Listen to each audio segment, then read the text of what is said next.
কিভাবে বিজেপি কর্মীদের ঘর বাড়ি ভেঙেছে তৃণমূল, দেখুন। এটা 2021-এর বিধানসভা ভোটের রেজাল্ট আউটের পর।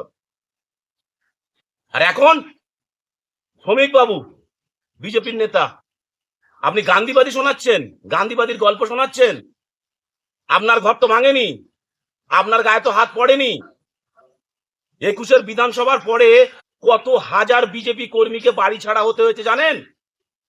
কত বিজেপি কর্মীর বাড়ি ঘর দোকানপাট ভাঙচুর হয়েছে জানেন? 100-র উপরে বিজেপি কর্মীকে খুন করা হয়েছে। আর আপনারা এখন এসি ঘরে বসে বসে গান্ধীবাদী শোনাচ্ছেন। ভোটে জিতিয়েছি আমরা, এবার আপনারা জিতেছেন, অনেক পরিশ্রম করেছেন, এবার 1 সপ্তাহ রেস্ট নিন, পরিবারকে সময় দিন। বিজেপি কর্মীদের উপরে যে অত্যাচারগুলো হয়েছে এতদিন ধরে, 15 বছর ধরে, তার হিসাবটা এবার নিতে দিন, হিসাব নিতে দিন। আজকে ভাবুন তো, যদি তৃণমূল ক্ষমতায় আসতো, অভিষেক ব্যানার্জি স্টেজে দাঁড়িয়ে কি বলেছিল? 4 তারিখের পরে ডিজে বাজাবেন, পশ্চিমবঙ্গে নাকি বিজেপি ফ্ল্যাগ নেওয়ার লোক থাকবে না। অভিষেক ব্যানার্জি বলেছিলেন, মনে আছে? যে কেউ বাঁচাতে পারবে না। আজকে যদি তৃণমূল আসতো, আজকে বিজেপি কর্মীদের বাড়িঘর থাকতো, আজকে দেখতেন অন্তত 8 থেকে 10,000 বিজেপি কর্মী খুন হয়ে যেত, কয়েক লক্ষ বিজেপি বাড়িঘর ভাঙচুর হয়ে যেত। তখন আপনারা আসতেন বাঁচাতে? 2021-এর পরে শ্রমিক ভট্টাচার্যকে বলছে, আপনি বাঁচাতে এসেছিলেন যখন হিন্দুদের বিজেপির কর্মীদের বাড়িঘরগুলো ভাঙচুর হয়ে গেছিল? কোথায় ছিলেন আপনারা? কাউকে তো দেখতে পাইনি, কোনো নেতাকে, যে আপনারা ফিল্ডে দাঁড়িয়ে প্রতিবাদ করেছেন। সব ঘরের ভেতরে লুকিয়েছিলেন। আর আজকে গান্ধীবাদীর গল্প শোনাচ্ছেন। মানুষকে মানুষের উপযুক্ত জায়গার ব্যবস্থা করতে দিন। যারা এতদিন ধরে অত্যাচারিত হয়েছে তাদেরকে তাদের হিসাবটা বুঝে নিতে দিন, না হলে কিন্তু কর্মী খুঁজে পাবেন না। বিজেপি বলছে, কর্মী খুঁজে পাবেন না। আপনারা এসি ঘরের নেতা, এসি ঘরে থাকুন।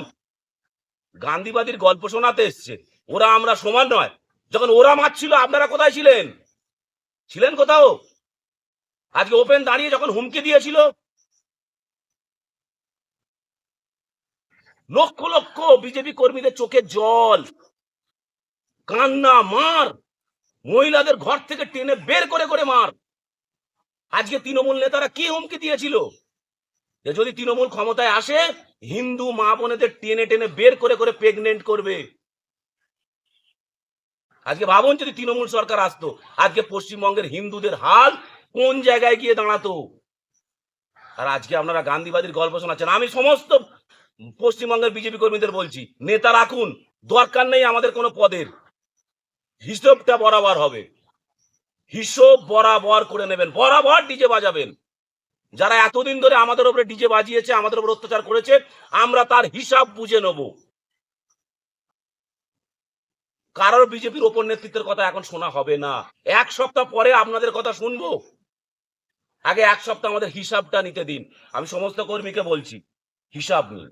যারা অত্যাচার করেছে, অত্যাচারের জবাব দিন। না, অত্যাচারের জবাব না দিতে পারলে আমাদের বুকে শান্তি আসবে না। আজকে বিজেপি জেতার পরেও নিউ টাউনে, হাওড়ায় 2টো বিজেপি কর্মী খুন হয়েছে।